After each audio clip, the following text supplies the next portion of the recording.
Hello, listeners, and welcome to the Montel Weekly Podcast, bringing you energy matters in an informal setting. In today's pod, we turn to the gas market. Prices appear to be weakening amid mild weather, full storage facilities, and a glut of LNG supply. But what's the outlook for the coming weeks and months? Have we been saved by the weather? And what's Gazprom really up to? I'm Richard Sverrisson, and helping me to discuss these issues are Bjarne Schiedrop and Ole Hvalbye, both analysts at SEB. A warm welcome to you both, gentlemen. Thank you very much for having us. Thank you. If I can start really, Bjarne, by looking at the current prices, what's going on? We're at levels, pre-war levels even. So what's going on? No, I mean, I compare this a lot to the hydroelectric system. We always have inventory peaks in October in Scandinavia. And if we then also get warm weather and lots of precipitation, then spot prices crash. That doesn't mean the same thing as winter is saved. The winter is still ahead. The winter can still be ugly. I think we have very much the same dynamics here. I mean, the EU and Europe has been booking LNG cargoes from all over the world with the direction towards the EU. And when they were booked, I mean, several months ago, no one really thought that we could actually reach these levels of inventories in peak in October. But still they came because they were booked. And now they are here and suddenly inventories are full. And in addition, we have warm weather and lots of wind. And suddenly, prices crash because you don't have any place to put the LNG arriving just at this point. But that doesn't mean that winter is saved. Exactly. I think you're still seeing this reflected in the forward prices, right? So the front month, the front quarter, there seems to be there's a spread there.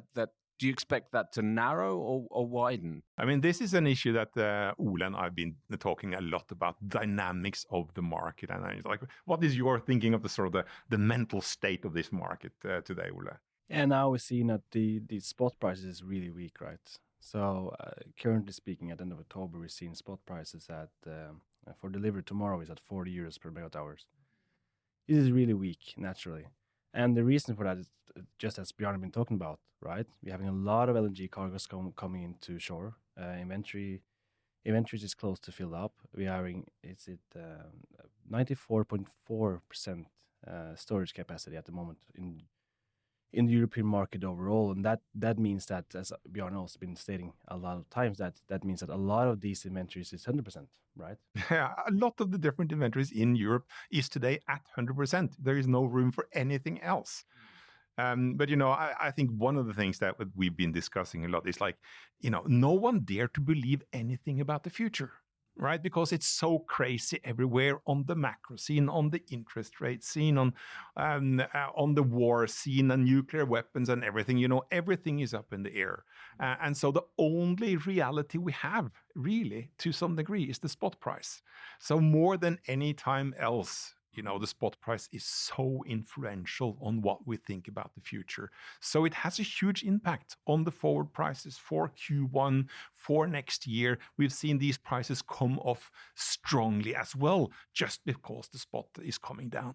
That doesn't mean we are saved, and that doesn't really give a good indication of where spot prices will deliver in Q1.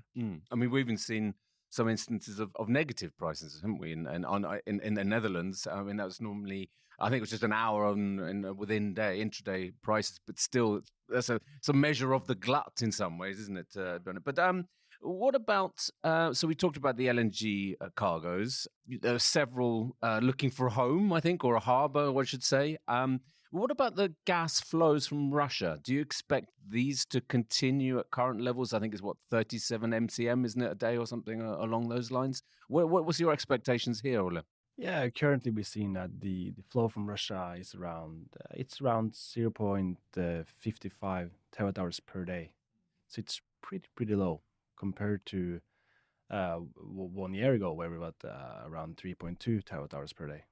So it's been declining really dramatically during the last 12 to 14 months. We now see that the remaining flow from Russia into Europe is only going through the pipeline network through Ukraine, or the Turk Stream into Turkey, into South Europe, and distributed into European markets as well. But we see that the reduction is something around 82% compared to normal year, right? And it seems like going forward now, we believe that there is still a high risk that we will lose this the physical infrastructure going through Ukraine at the moment. So the pipeline flows going through Ukraine is divided into two parts. We have one part going through Donbas. That's pretty much closed down and has been since May 2022. But the rest of the flow is going through the northern part of Ukraine, and that's now still flowing more or less normally, but it's definitely a high risk that we will lose that flow as well going forward. So when do you expect that kind of thing to happen? Do you think the taps to be turned off in the coming weeks or before Christmas? I think Bjarne had a really good comment on this last week as well. He said, this will happen, and it will happen at the coldest, most severe blizzard day in Europe. You know, when you have a really cold spell, then it's turned off. Exactly. I mean, look at what Putin and Russia is doing in Ukraine today. They're damaging energy infrastructure left, right, and center. They want to make the coming winter as terrible as possible for Ukraine. And I don't think that Putin and Russia's love for Western Europe is much higher than for Ukraine these days. So, we can be quite certain that if Putin can, he will make the coming winter very, very difficult for Europe. So you don't expect the taps to be turned off until we get into sub-zero temperatures then, Bjarne, or? Exactly. They may well happen, but I think for sure it's going to happen when it's really cold. Yeah, absolutely. So, in recent months, on the first half of the year, Gazprom would post messages on Telegram, or it would put things out on social media, in the media, and this would drive prices substantially. What's the company doing now? Do you expect these kind of messages to come from Gazprom in the months to come? I mean, I think right now the whole market is focused on the fact that we have very high inventories. We have basically overflow of LNG with all the ships going in. We have still a warmer than normal forecast for the coming week or two. And if the market is trading as if we are home free for the winter. And look at sort of prices for Q1 and Q2 and Q3 next year. They're almost aligned at the same level. There is hardly any risk premium whatsoever in Q1, as if now it's just easy sailing cruising through the winter. So I think right now, statements from Gazprom wouldn't move the market very much because now we're in the grip of warm weather, happy days are here again, all easy going forward. But the moment, weather turns to normal, suddenly wind power is below normal, temperatures are below normal, and inventories start to draw down. The moment inventory starts to draw down, then the spot price is going to snap back up. We're going to have a completely different reality orientation with spots in 150, 200 instead of 40. So what's your expectation then in terms of heating demand when it does get very cold? Where does that, where does the increased demand come from? At what kind of temperature level? Does it need to be -2, -5? Can you quantify it in some ways, Bjarne? Typically, sort of heating demand starts to kick in at around 18 degrees Celsius and lower. So, I mean, recently we've had very warm weather. It's 15 degrees. So the difference between 15 degrees and 18 degrees is very, very mild. Very little impact on heating demand in Western Europe. But, we're forecasted to go down towards 10 degrees in Northwest Europe in the coming week or so. And then suddenly you have 8 degrees heating days, which then adds quite a bit of heating demand. So we are actually just at the peak of inventories. And, even if the forecast is not fully back to normal over the coming 10 days, we are tuning much lower than we have been. So heating demand is turning up. And I think in terms of electricity, a fairly small part of natural gas in Europe is used for electricity, maybe 20-25%, while the rest is used for heating, cooking, industrial use, petrochemicals, and so on. So the moment it gets colder, we're going to see heating demand for natural gas for heating purposes kick in. Were the flows to stop, Ole, would they impact Southeastern Europe mainly, or would they hit the whole? Would they hit also the TTF prices? It will hit Europe in general. the overall market, definitely. A lot of the volumes which go through now Ukraine and into Slovakia on the Broadwood pipeline, that is redistributed into the German market as well. So they will definitely hit TTF as well. There's no doubt about that as well. Do you have anything to add on that, Bjarne?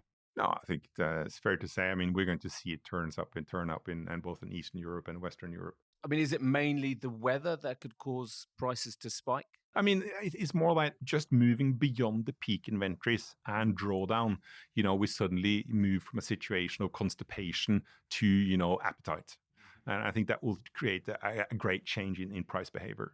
And I can also add that we're seeing that the inventories are so full right now, and that the withdrawal season is likely to be delayed by roughly a week or so. We'll see more on that coming into November or in first few weeks of November. But it's so fun, to listen to all the commentaries around, oh, look at spot prices. They're just crashing down. This is so good. And like, we are home free. I was like, give it 2 weeks.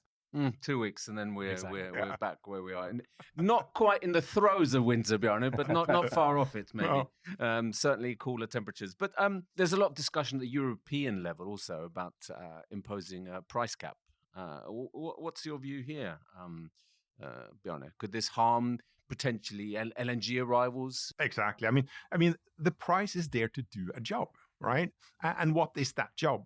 One, to reduce demand in Europe, but also to reduce demand in Asia. I mean, Europe is holding up a price for the whole world to see, hey guys, we are willing to pay this.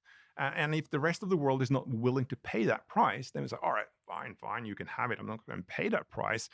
You can have it, I'll burn coal instead, right? So this is the reason, because the EU has been willing to pay such a high price. That is why we have the huge arrival of LNG cargoes. So, the question is, of course, we don't really know, but the question is, at what price will you induce demand destruction in Asia? Because we need to have the price higher than that, else the gas won't come here, right? What is your outlook for demand in China and Northeast Asia? I mean, that's going to be obviously a key driver here for the global LNG market. What's your view? I mean, currently we've had such a price that Asia basically says, all right, we've booked all these on contracts, but you can have them, especially China. All the cargoes that normally go to China, they've been rerouted instead to Europe. And then, the recent news we got from China was that Chinese energy companies are no longer allowed to do that. They need to take it to fill up their inventories ahead of winter, secure energy security above all. Yes, we can see, if you had contracted the gas for 20, 30 euro per megawatt hour and you can resell it at 100, yeah, it's a great deal. But, energy security is more important.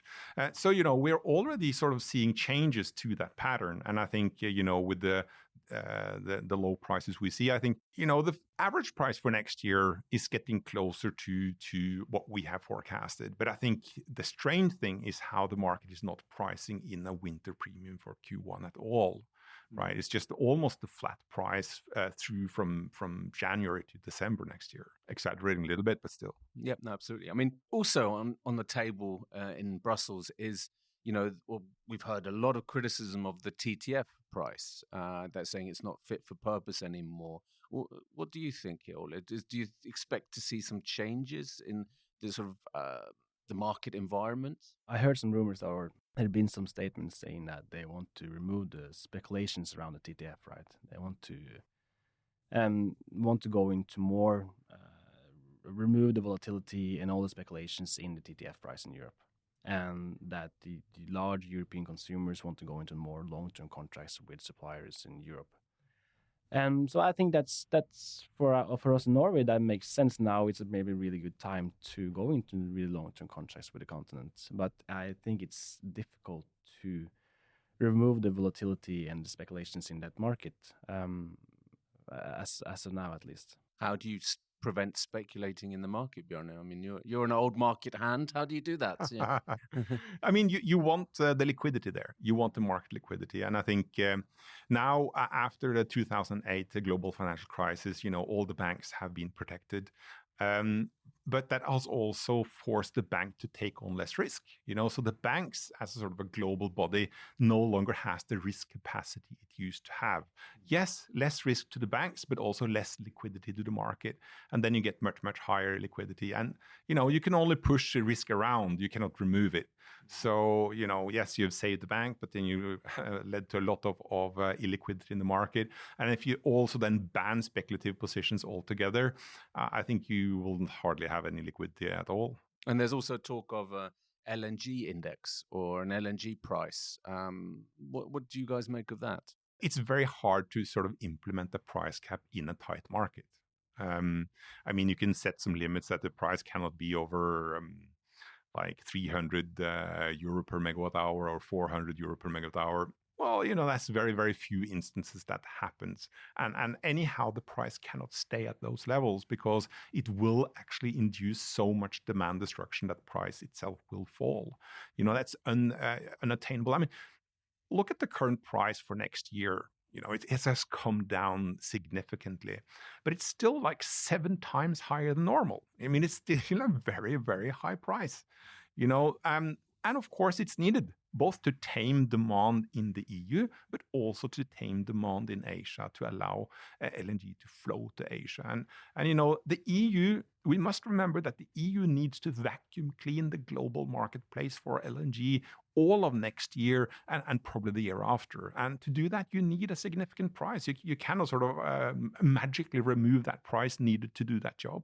So do you expect these discussions to come to nothing then? Or is it?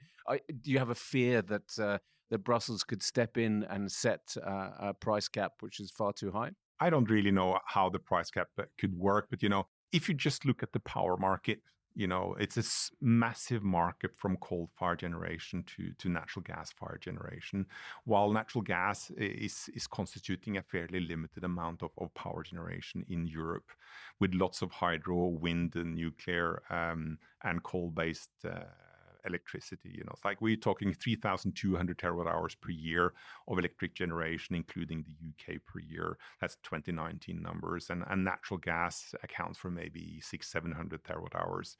So it's not sort of the lion's share of natural gas. What you could do was sort of create a subsidy scheme where natural gas power generators were covered from the markup from coal-based generation to gas generation and then forced to sell at coal-based generation, something like that.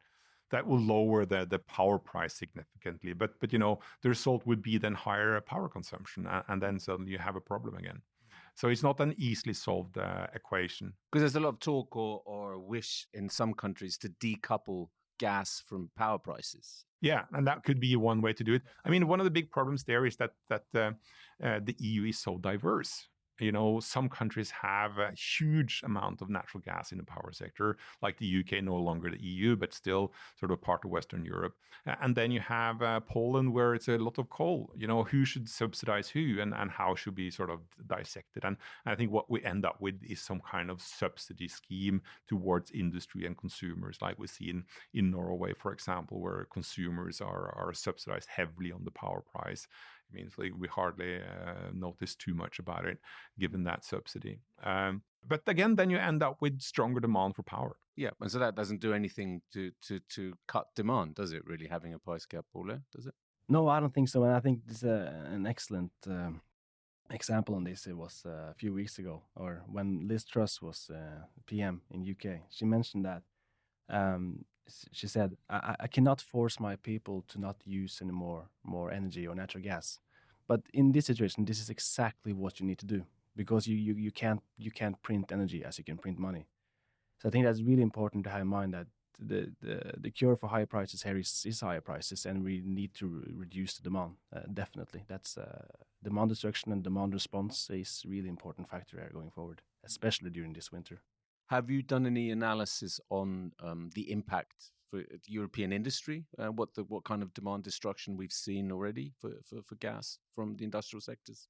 We have some figures on it, and we have seen that the demand destruction so far this year in industry alone is around the 3 to 4% from the beginning of the year. But the majority of the demand destruction has, of course, happened during the summer with really, really high prices. The last 2 weeks or so, it's around with somewhere between 8 to 9%. So it's significant figures, definitely. And today I actually saw that there's some fertilizer producers coming back online due to really low spot prices. So it of course depends on if the factories are buying their input energy on spot or in the long-term contract. I think that's a great point, Ole, that we actually see them coming back in consuming because the price is lower. So lower prices increases demand, and sort of so back it up it goes. But I think in terms of just energy in general, I think it's a very interesting point in terms of industry energy hedges. Right, because I mean we deal with a lot of industrial counterparts in Central Europe, and typically, you know, they have a forward hedge on energy and metals or anything else of like 75% coverage first year, 50% second year, and 25% hedges on the third year. You know, so the energy boom started last fall. You know, centered around Chinese energy boom and exports of consumer goods. And stimulus there as well. And then it all carried over to the invasion of Ukraine. But when energy prices started to rise, both coal prices and natural gas prices and power prices last autumn, you know, most industry in Europe had close to full coverage of hedges at like 20 euro per megawatt hour on natural gas and 40 at power. But now it's like 1 year past. So now it's like just 50% left of those hedges. You know, so suddenly it's sort of industry in Europe has a pass through from current spot prices close to 50%. And what we see of heavy industry, you know, steel smelters, aluminum smelters, zinc refiners, glass, cement, you know, they closed down 50%. It's very close to exactly that sort of loss of hedges. And we saw some heavy industry last autumn who hadn't secured their hedges. You know, they basically closed down already last autumn. And, you know, aluminum smelting today is like down 50% in Europe. And that sort of matches very well that. And I think those who haven't hedged, they just close down immediately.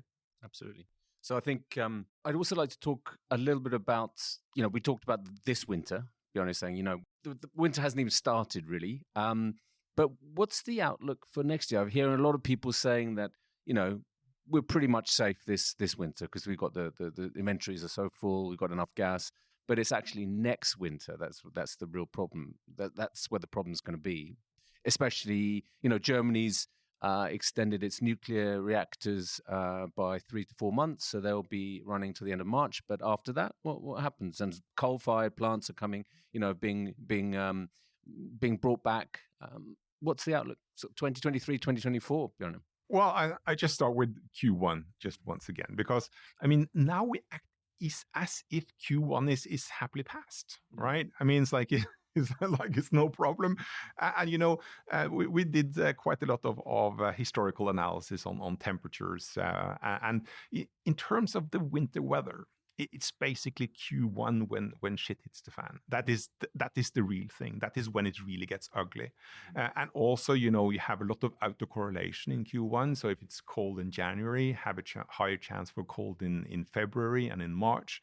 But also cross-regional correlation. So if it's cold in Europe in Q1, ouch, it can also be cold on the East Coast in the US and in Russia and in Southeast Asia, right? So it's both exporters and consumers. So it's consumers also in Asia, in Europe, in the US, you know, so Q1 can really be ugly. And I think it's very interesting to look at the long-term forecast for weather. Yes, it's very warm versus normal forecasted for Q4 this year. And then it's absolutely neutral for Q1. And that is referenced the last 30-year average, of which temperatures have been much higher the last 10 years. So, you know, if we actually get sort of just average 30-year temperatures in Q1, that in itself is really, really cold.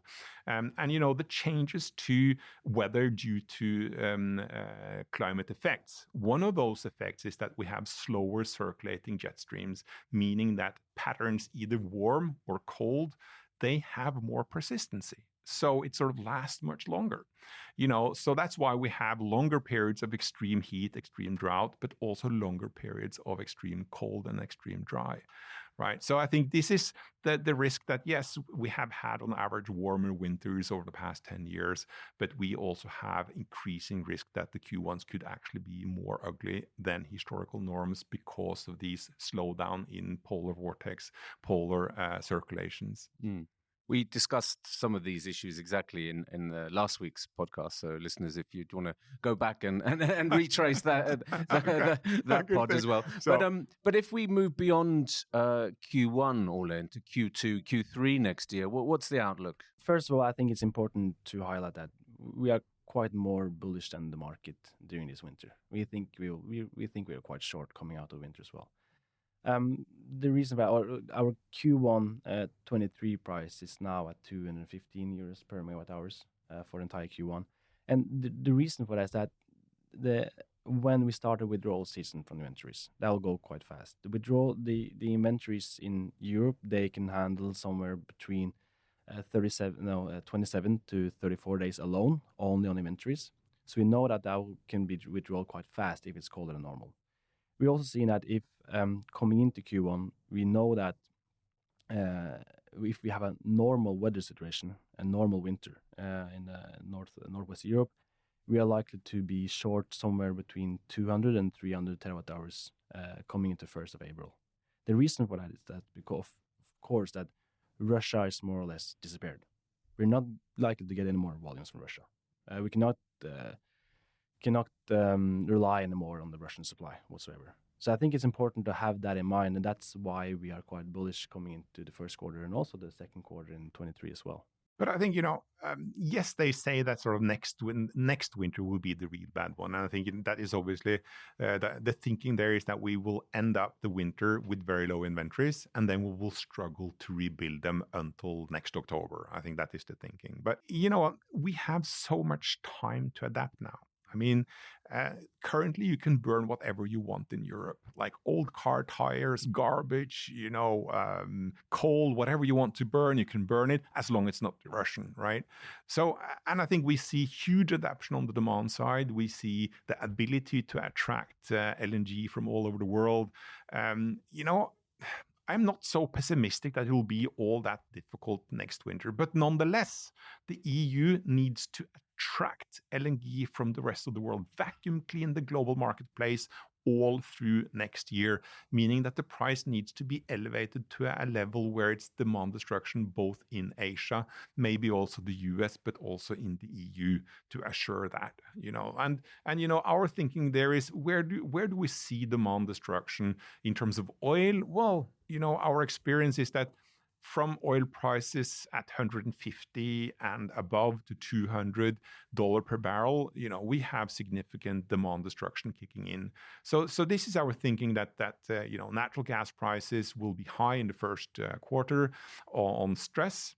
And then they need to be somewhere between $150 and $200 per barrel of oil equivalents for the rest of the year, inducing demand destruction both in Asia and Europe. But they need to be at that level. But they don't need to be like astronomical high, because then they just crash the economy, right? But they need to be that high to attract the LNG cargoes. Yeah, and dampen demand and consumption in the EU as well. I can also add that in May, the Japanese nuclear fleet is forecasted to come online again. Instead of course, dampen their demand for LNG as well in the global market. So I think that's important to also have in mind that this winter will definitely get tough. And I think Bjarne mentioned there a bit earlier regarding the Chinese industry and or the government stating that we're not now allowed anymore to reroute any more of these volumes into the market, going into China, rebranded as Chinese LNG, and then going into the European market. They're not allowed to do that anymore. I think that statement was surprised. It went a bit under the radar. I think that's really important to continue to look into Asia and what's happening there going forward. Absolutely, both on the demand and on the supply side. Definitely, yeah. But I think just one comment on the hedging effect on hedging profiles. If you look at the same price this year and last year, 12 months ago, it has a much more damaging effect on demand this year, because this year you only have 50% hedge. versus and 50% spot, versus last year you had maybe like 75 to 100% hedged and almost zero spot. And then next autumn again, you probably only have like 25% hedged. So same price in 1 year for industrial consumers will be even more damaging than this year, you know. So you know, the price pain is becoming higher and higher for the European industry base as we go forward, as these hedges roll off. A final question, Bjarne. How long do you think this crisis will last? Well, I mean, this is extremely negative for the European economy to have these kind of energy prices, and we get sort of energy inflation feeding through the whole economy on this account. You know, everyone needs to lift prices for everything to account for the higher energy cost. But you know, it's like we have peak crazy prices behind us. That was late August, right, when sort of the financial prices blew the hat off the market. And now it's more about the actual pain of the European economy. And you know, that's sort of mind-blowing to see sort of central banks adding strongly rising interest rates on top of this pain. You know, so I'm not overly optimistic for the European economy over the coming half year, as pain from both energy and rising interest rates remain high. But, you know, I mean, the EU is adapting on all fronts. You know, ramping up consumption of oil, ramping up consumption of coal, ramping up imports of LNG. You know, the EU is adapting in all different ways possible, and you know, we come a far way. And I think, you know, all right, look at natural gas. Russia accounted for 40% of natural gas consumption in the EU recently. But if you look at total fossil fuel consumption, you know, it's more like 13%. So, I mean, it's not unsurmountable. Yes, you have to adapt on many fronts to account for that. And it's a lot of energy. And yes, you know, petrochemicals that are relying on cheap natural gas will have a problem and maybe have to relocate. But, you know, in terms of absolute magnitude of energy, you know, if nothing else, the short term is adaptation to consume as much coal and oil and whatever you can, LNG imports and so on. But, you know, the real solution is not to become equally dependent on US LNG, as we have been dependent on Russian piped gas.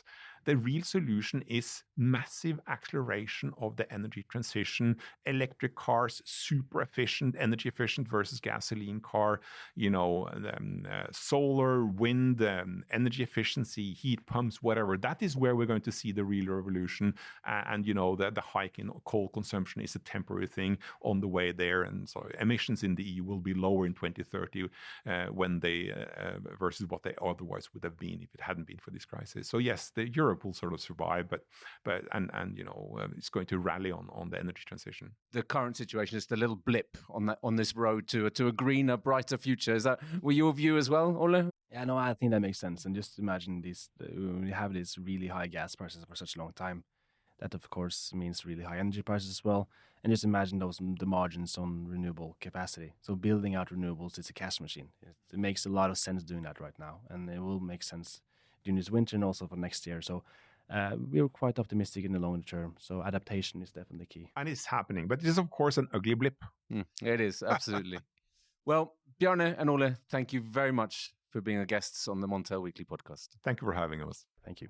So, listeners, you can now follow the podcast on our own Twitter account, aptly named the Montel Weekly Podcast. Please direct message any suggestions, questions, or let us know if you think you have a good idea for a guest on the show. You can also send us an email to podcast@montelnews.com. Lastly, remember to keep up to date with all that's happening in energy markets on Montel News. You can subscribe on Apple Podcasts and Spotify, or wherever you get your podcasts from. Thank you and goodbye.